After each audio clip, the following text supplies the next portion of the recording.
In a crowded compound in Lagos, where generators hummed like restless spirits and neighbors measured worth by success, lived Frank, a 34-year-old man whose life had unraveled thread by thread. There was a time his name opened doors. Frank worked in a reputable bank in Victoria Island. He wore tailored suits, polished shoes, and carried a confidence that made people listen. Customers respected him. Colleagues admired him.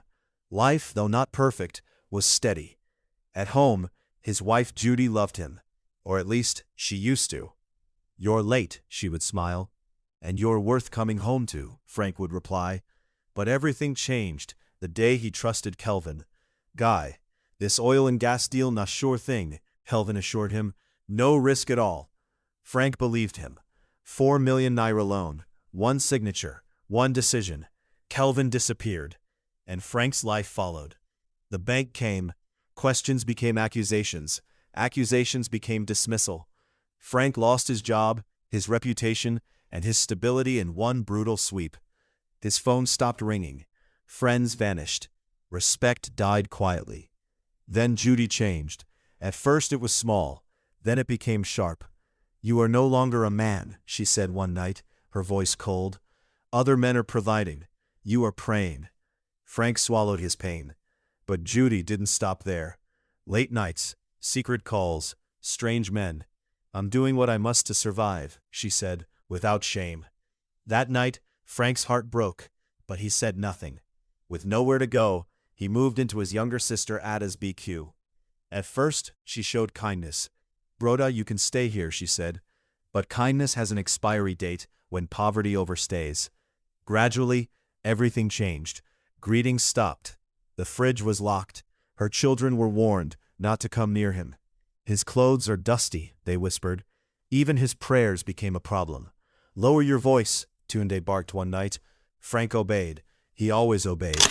Until the morning, everything collapsed completely. Frank woke up sweating.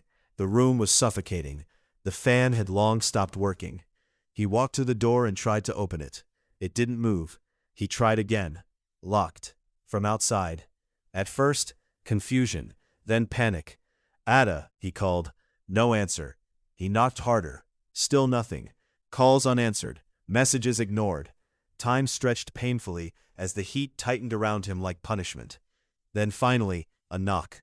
Hope rose in his chest. "Ada, open the door." Her voice came softly through the wood. "Broda, please manage inside today. My in-laws day around. I no one make them see you." Frank froze. "Ada, open the door." Silence. Her footsteps faded. And just like that, he was alone. Not just physically, completely. He sat on the thin mat. The heat pressed against his skin. Hunger twisted his stomach. Sweat soaked his body. Outside, life moved freely. Inside, he was forgotten. He stood at the window, gripping the rusted bars, staring at a freedom he could not touch. Then slowly, he slid back down. And he wept. Not because he was locked inside, but because he realized something deeper. Even poverty had a smell, and he carried it. By late afternoon, his strength was gone. His voice weakened, and finally, he prayed, "God, I don't even know if you still see me." Tears dropped quietly. "But if you do, I am tired." No thunder, no answer, only silence. Frank laid on the mat, broken, empty, defeated. And slowly, he drifted into sleep, not knowing that this same day would become the turning point of his life. If this story is touching your heart, don't scroll past. Subscribe and share it now. Someone out there needs this exact message today. Have you ever been treated like a burden by people you once trusted? How did it change you inside? Evening crept in slowly over Lagos, painting the sky in fading orange and tired gray. Inside the locked BQ, the air had turned heavy, thick with heat, hunger, and quiet despair. Frank lay on the mat, his body weak, his shirt damp with sweat. His lips were dry. His stomach had stopped growling, not because it was full, but because it had given up asking. Silence filled the room. Not peaceful silence, the kind that presses on your chest, the kind that makes you feel forgotten. Frank stared at the ceiling, his eyes dull, his spirit drained. He didn't even know how long he had slept. Minutes, hours, time had lost meaning. Then suddenly, his phone rang. The sharp sound cut through the silence like a blade. Frank blinked. He turned his head slowly, staring at the phone lying beside him. Unknown number. He hesitated. His first thought was simple: ignore it. What good could come from another call? Debt collectors? Another rejection? Another reminder of failure? The phone kept ringing. Then something quiet but firm, stirred inside him. Answer it. Frank reached for the phone with trembling fingers and picked up. Hello? His voice came out hoarse. Hello? Is this Mr. Frank? A woman's voice asked. There was urgency in her tone. And something else. Emotion. Frank frowned slightly. Yes, who is this? What followed was something he would never forget for the rest of his life. The woman gasped, then began to cry. Not gentle tears, deep, uncontrollable sobbing. Thank you, Jesus, she exclaimed. I have been searching for you for years. Frank struggled to sit up, his back pressing against the wall. Ma, I don't understand. My name is Mrs. Ifeoma, she said, her voice shaking. You worked at the bank in Victoria Island, didn't you? Frank's heart skipped. Yes, I did. There was a pause. Then her voice softened, filled with memory. 12 years ago, I came to your desk. I was a widow. My husband had just died. My children were sent out of school. I had nothing. No collateral, no connection, no hope. Frank's eyes narrowed as he searched his memory. Faces, situations, stories. Then slowly, it came back. A woman, worn clothes, red eyes, trembling hands, begging, not for luxury, but for survival. You helped me, she continued, her voice breaking. Not with the bank's money, with your own money. Frank inhaled sharply. He remembered. He had given her what little he could spare at the time. It wasn't a grand gesture. It wasn't even something he thought about later. It was just human. I started a small poultry business with that money, Mrs. Ifeoma said. Today, I own 3 of the biggest farms in the southeast. Frank's breath caught in his chest. The small room suddenly felt too small. I have searched for you everywhere, she continued. The bank said you no longer work there. People said they didn't know you. But God told me, I will not rest until I find the man who lifted me when I was nothing. Tears filled Frank's eyes. He didn't know why, but something inside him was shifting. Something long buried was waking up. Where are you now? She asked gently. Frank hesitated. How could he explain? How could he tell her that the man who once helped her now sat locked in a small room like a prisoner? He swallowed. I am in Lagos. That's enough, she said quickly. Please send me your account number. I want to send you something for transport. You must come and see me tomorrow. Frank looked at his phone. His hands were shaking. This didn't feel real. But slowly, he typed his account number and sent it. The call ended. Silence returned. But this time, it was different. Frank stared at the phone. His heart was beating fast, too fast. He didn't move. He didn't breathe properly. He just waited. Seconds passed. Then, buzz. His phone vibrated. Frank's eyes dropped to the screen. He blinked once, then twice.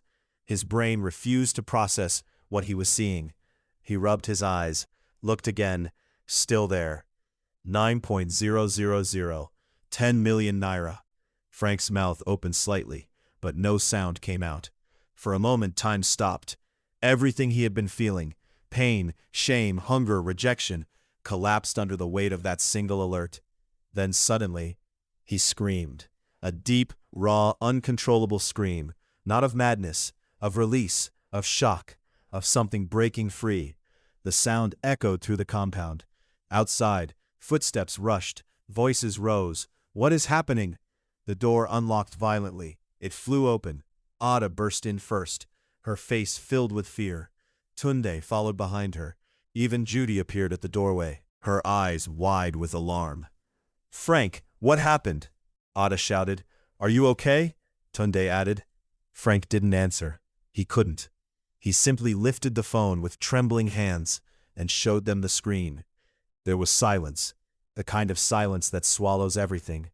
Ada's face drained of color. Tunde's mouth fell open. Judy's body stiffened. Their eyes locked on the numbers. 10 million naira.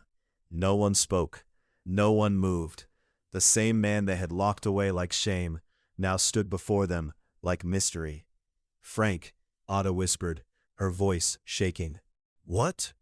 What is this?" Frank looked at her. For the first time that day, he didn't look small. He didn't look broken. He didn't look invisible. He looked present. But he said nothing. Judy took a step forward, her voice suddenly softer. "Frank, we were just trying to." Frank raised his hand gently. Not in anger, not in violence, just to stop the words. There was nothing left to explain, nothing left to argue, nothing left to fix. Slowly, Frank stood up. His legs felt weak, but his spirit felt steady. He walked past Ada, past Tunde, past Judy, barefoot, no bag, no belongings, just himself. As he stepped into the compound, conversations paused. Ada's in-laws sat in the living room, dressed in wealth and pride. They turned to look at him. Some frowned, some whispered, some stared. Frank didn't look at them. He walked straight past, out of the gate, into the open evening. The air outside felt different, cooler, lighter, alive. Frank lifted his head and looked at the sky. The stars had begun to appear. For the first time in a long time, they didn't feel distant. They felt close, reachable. Frank exhaled slowly, not a sigh of defeat, but something else, something new. Hope. That night, he didn't return to the BQ. He didn't look back, because somewhere between that locked door and that unexpected call, Frank had crossed a line, from forgotten to remembered, from rejected to restored. And deep inside him, a quiet truth settled. Sometimes your lowest moment is not your end. It is the place where your story begins again. Morning broke softly over Lagos. But for Frank, it felt like a different world entirely. The night before, he had checked into a modest hotel. Nothing extravagant, but to him, it felt like a palace. Hot water ran freely. Clean sheets waited untouched. Food arrived when he ordered. Yet when it was time to sleep, Frank chose the floor. He spread a towel and lay down quietly, not because he had to, but because he refused to forget. Just hours earlier, he had been locked in a room like a forgotten object. Now, doors were opening without resistance. Life had flipped so suddenly, it almost felt dangerous to relax. He stared at the ceiling, whispering softly, "God, I will not forget this mat." Sleep came, but it carried gratitude, not pain. The next morning, Frank prepared himself carefully. He wore one of his old shirts, creased but clean. His shoes were worn, but polished as best as he could manage. Then he set out to meet the woman who had changed his life overnight. Mrs. Ifeoma's estate stood like a testimony of grace and hard work. Tall gates, clean driveways, quiet power. Frank paused at the entrance, taking a deep breath. The same man who had been hidden yesterday was now being welcomed. The gate opened. Inside, Mrs. Ifeoma stood waiting. The moment she saw him, she rushed forward and embraced him tightly. "Frank," she cried, "you are alive. You are here." Frank was overwhelmed. No one had held him like that in a long time. Not with respect, not with gratitude. "You saved my life," she said, pulling back to look at him. "Today, I am only returning what God used you to plant." Tears filled Frank's eyes. He tried to speak, but words failed him. Mrs. Ifeoma led him inside. Everything around him spoke of success, but it didn't feel arrogant. It felt earned. She handed him a small set of keys. Frank looked down, confused. "This is for you," she said gently. "A house?" She nodded. "A 4-bedroom bungalow. It's yours." Frank's hands trembled. He stared at the keys as if they might disappear. Before he could recover, she continued, "My company is growing. I need someone I can trust, not just with skill, but with heart. I know your record. I know your character." She looked him directly in the eyes. "Will you become my chief operating officer?" Frank's chest tightened. In one moment, everything he had lost was being restored and more. He nodded slowly. Yes, I will. The transformation was swift, but Frank carried it carefully. Within a week, he moved into his new home. He bought suits, 10 of them, not to impress, but to rebuild his identity. He got a car, not to show off, but to move forward. Before sleeping on his comfortable bed, he would sit on the floor for a few minutes, just to remember, just to stay grounded. Because he knew something many people forget. It is easy to rise, but difficult to remain humble. 2 months later, Frank returned to the place that once broke him, Ada's compound. This time, he didn't walk in barefoot. He drove in. The car's engine hummed with quiet authority as it entered the compound. Neighbors peeked through curtains. Children pointed. Whispers spread quickly. Is that Frank? No, it can't be. Ada stepped outside. The moment she saw him, her legs weakened. Broda, she whispered, tears already forming. Frank stepped out of the car calmly. No pride, no anger, just peace. Tundi appeared behind her, stunned into silence. And then Judy stepped out, her eyes locked onto Frank. Regret sat heavily on her face.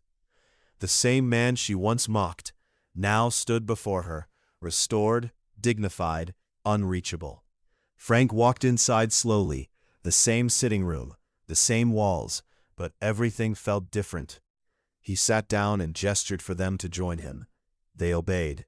Silence filled the room. Then Ada broke down. I'm sorry, Frank, she cried. I was ashamed. I didn't know what to do. Tundi lowered his head. Judy said nothing. Frank reached into his pocket and brought out an envelope. He placed it gently on the table. Open it, he said. Ada hesitated, then obeyed. Inside was 2 million nere and a key. A shop? She asked, confused. Frank nodded. This is for you. Start something. Build something. Ada stared at him in disbelief. After everything we did to you. Frank smiled softly. If you didn't lock that door, I might never have prayed that prayer. He paused. You didn't lock me in. You locked distractions out. Tears filled the room. Even Judy broke down silently. But Frank did not stay. He forgave them, but he chose not to return. Some doors once closed are not meant to be reopened. Months passed. Frank grew, not just in wealth, but in purpose. He started a foundation called the Mat Testimony, a place for forgotten men, rejected sons, broken providers, men who had lost everything but still had breath. He gave them what he once needed: opportunity, dignity, hope, and in time, Frank found love again, not loud, not rushed, but real, a woman named Grace, who saw his heart before his success. With her, Frank rebuilt not just his life, but his home. And sometimes, late at night, Frank would sit quietly, close his eyes, and remember the heat of that small room, the hunger, the shame, the prayer, because he understood something powerful. God does not need your comfort to bless you. Sometimes, He uses your lowest place to prepare your highest rise. If this story touched your heart, don't keep it to yourself. Subscribe and share it now, and remind someone that their breakthrough can come at any moment. Frank was forgotten. Ada was ashamed. Judy chose betrayal. But destiny still found its way through Mrs. Ifeoma. From a locked door to a life restored, Frank proved that rejection is not the end. It is often the beginning. Some fall and never rise, but some rise so powerfully that their story becomes light for others. If you were Frank, broken by Judy, rejected by Ada, would you still choose forgiveness when success finally finds you?